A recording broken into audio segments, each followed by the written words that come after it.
উত্তরবঙ্গের সবচেয়ে বড় শিল্প সমৃদ্ধ এলাকা নীলফামারী সৈয়দপুর। হাজারো ক্ষুদ্র মাঝারি বড় শিল্প কারখানায় উৎপাদন হচ্ছে জুট গার্মেন্টস, হালকা যন্ত্রাংশ, বেকারি, খাদ্যপণ্য ও ক্ষুদ্র শিল্পপণ্য। এমনকি অর্ধশতাধিক কারখানায় তৈরি হচ্ছে বাস, মিনি বাস, ট্রাক ও পিকআপের বডি ও ক্ষুদ্র যন্ত্রাংশ। পর্যাপ্ত কর্মসংস্থান থাকায় এ অঞ্চলে বেকারত্বের হার শূন্যের কোঠায়। তবে কর্মসংস্থান থাকলেও দীর্ঘদিনের সৈয়দপুরের শ্রমিকদের জীবনমানের তেমন কোনো পরিবর্তন আসেনি। শ্রমিকরা জানান, সৈয়দপুরে নিরাপত্তা নেই কোনো চাকরির। অধিকাংশ ছোট কারখানায় সপ্তাহভিত্তিক বেতন দেওয়া হয়। 8 ঘন্টার জায়গায় কাজ করতে হয় 10 থেকে 12 ঘন্টা।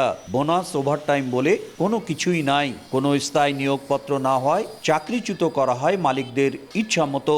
শ্রম আইনের কিছুই মানা হয় না এখানকার কারখানাগুলোতে।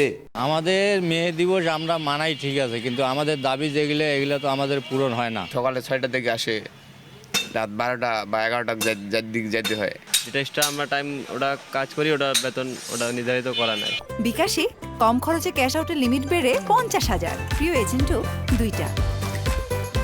তবে শ্রমিকের অধিকার আদায়ে নেই কোনো দপ্তরের কোনো উদ্যোগ। জেলার শ্রম কল্যাণ কেন্দ্র জানায়, তারা শুধুই শ্রমিকদের স্বাস্থ্য সেবা নিয়ে কাজ করে।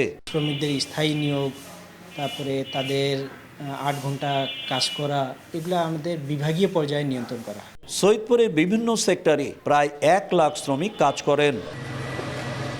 শাকির হোসেন বাদল, সময় সংবাদ, নীলফামারী।